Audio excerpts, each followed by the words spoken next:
I'm Thomas Goldkamp here with Justin Wells for Gator Country TV. We're here at EverBank Field where the Florida Gators have just lost to the Georgia Bulldogs 24-20.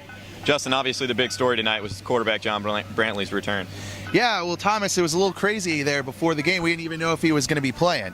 And then, of course, he came out for pregame warm-ups. Then when the team came out for warm-ups, he wasn't there. So kind of a little bit of mind games playing on the part of the Florida staff there. Or maybe they were just double-checking to make sure he was good to go in terms of the ankle. But Brantley had a good game at times. First half, very sharp, 8 for 12 at one point throwing the football, but then in the second half he struggled. I don't know if the ankle was an issue at all. He said after the game the adrenaline was going, it wasn't much of a factor, but you have to think maybe that played into his struggles in the second half. But that was kind of the big factor. Good first half. Florida went into the break up 17-10, struggled in the second half.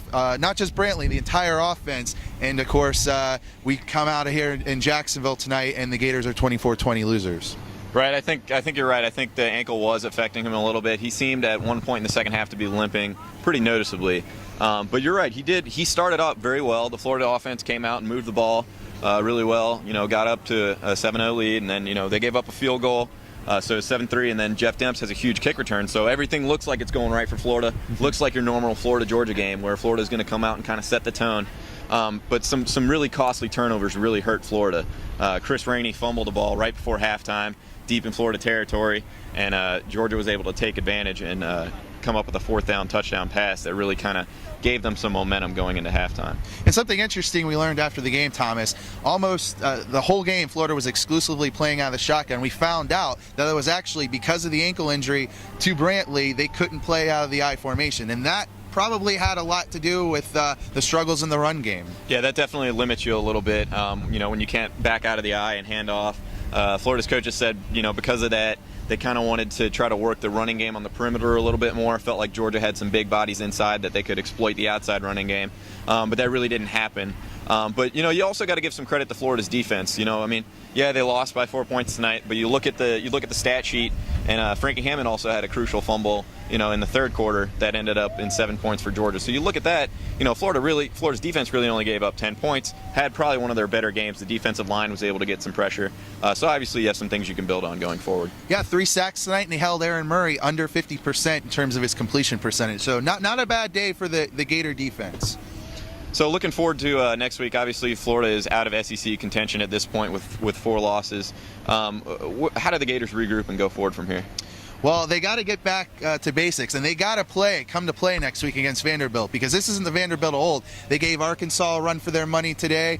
They came within a 28-yard field goal, sending that game to overtime. So I know it's homecoming weekend and it's Vanderbilt, but the Commodores have had a really good season, and the Gators definitely need to get that ground game going next week if they want to get that win, because if they don't beat Vanderbilt, all of a sudden bowls, they might not even be bowl eligible. They might not even have a postseason. So this is really going to be a huge week for the Gators. Right. You've got, like you said, you've got Furman left on the schedule. Is probably the only sure win at this point.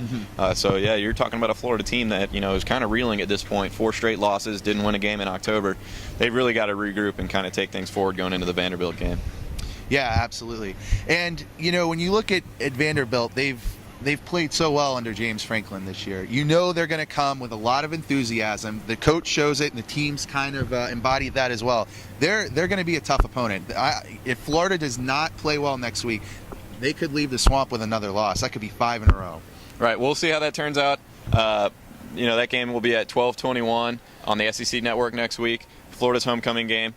Stay tuned to GatorCountry.com. I'm Thomas Goldkamp here with Justin Wells for Gator Country TV. Stay tuned for more post-game analysis.